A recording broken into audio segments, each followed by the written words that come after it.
Hey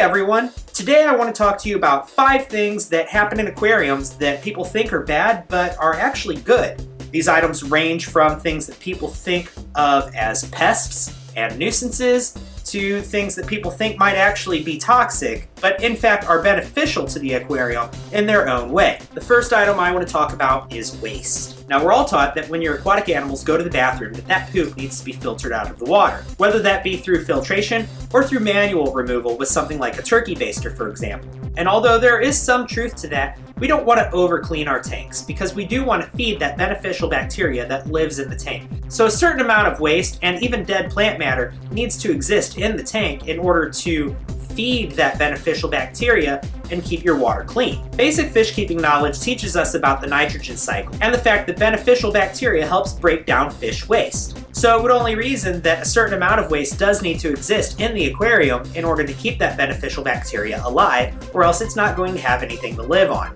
You shouldn't be over cleaning your tank, and you shouldn't be doing water changes every single day to get rid of every single drop of waste that's in the tank, because without that waste to feed your beneficial bacteria, your colony of beneficial bacteria is going to die, and your tank is not going to stay in cycle. Number 2 on my list is something that a lot of people have trouble accepting, and that is snails. Snails are a sign of a healthy ecosystem.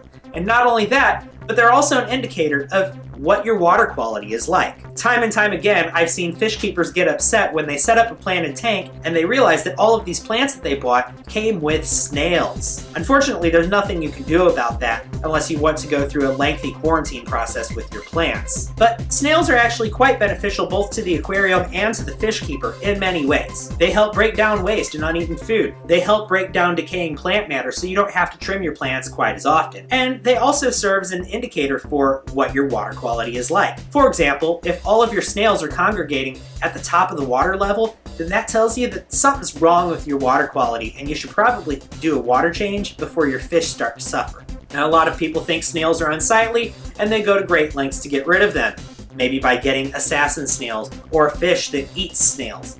And that's absolutely fine. If you don't want the snails, then by all means try to get rid of them. But don't freak out if you set up a planted tank and snails appear in it, because that's absolutely normal, and in fact, those snails are beneficial to your planted tank. Also, snails have their own natural life cycle. They live, they die, just like any other animal in your aquarium. I don't actually like to remove my dead snail shells out of my tank because the shells of the dead snails actually help add calcium to the water column, which is good for the shells of the living snails. The third item on my list is algae. Now, a lot of people don't like algae. They think it's unsightly. They see algae in a tank and they think, gee, you should clean your tank more often. But one thing that many people don't understand is that algae is actually a sign of a healthy ecosystem. Of course, you want to have a healthy balance in your tank. You don't want there to be so much algae that it smothers out your plants or outcompetes your plants for the nutrients in the water. But a small amount of algae is no big deal.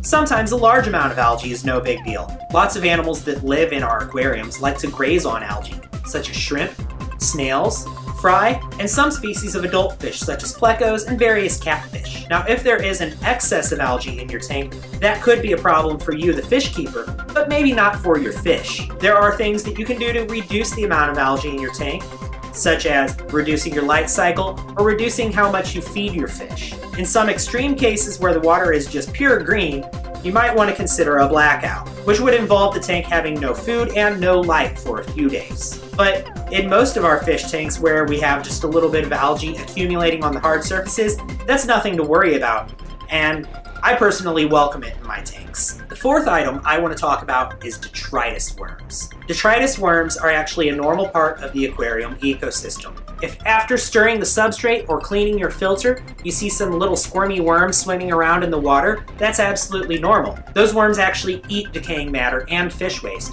They're a natural and normal part of your aquarium. Most of the time you're actually not even going to see them at all because they live in the substrate and sometimes in the filter media. So unless you disturb the gravel or the filter media, you never see them. But just like with algae, there is such a thing as there being an excess of detritus worms. So if you notice that there are little worms swimming around in the tank all the time, then you're probably feeding your tank too much or not cleaning it enough.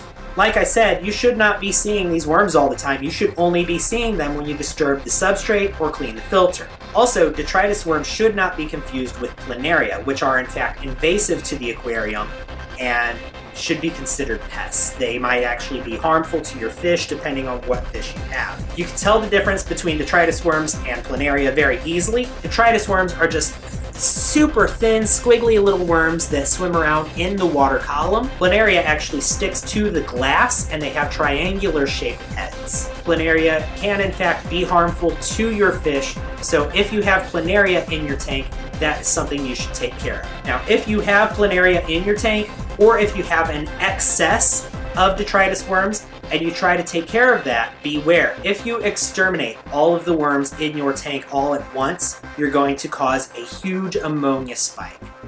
And that is going to be harmful to your fish. In fact, you may even want to move your fish if you try to do that. And number 5 on my list is something that a lot of people think looks ugly in tanks, but other people think it looks really cool.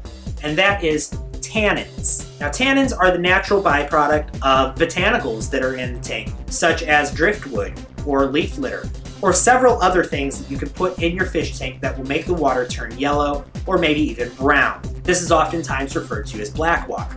Now, tannins actually have certain healing effects on fish and can often act as a de-stressor for certain fish. They do sometimes lower the pH of the tank, so beware of that. If you have fish that require a really high pH, you might not want to use tannins in their tank, but if you're trying to lower the pH of your tank, then some really strong tannin leaching driftwood might just be what the doctor ordered. One fish in particular that does really well with tannins is betta fish. They love tannins. In fact, it's a common practice for betta breeders and some betta keepers to put Indian almond leaves in their betta tanks or betta jars to help keep the betta stress level down. Well, there you have it, guys. That's my list of 5 things that people think are bad for their aquariums, but are actually good for their aquariums. I hope you enjoyed this video. I hope you learned something. And as always, thanks for watching. I'll see you next time.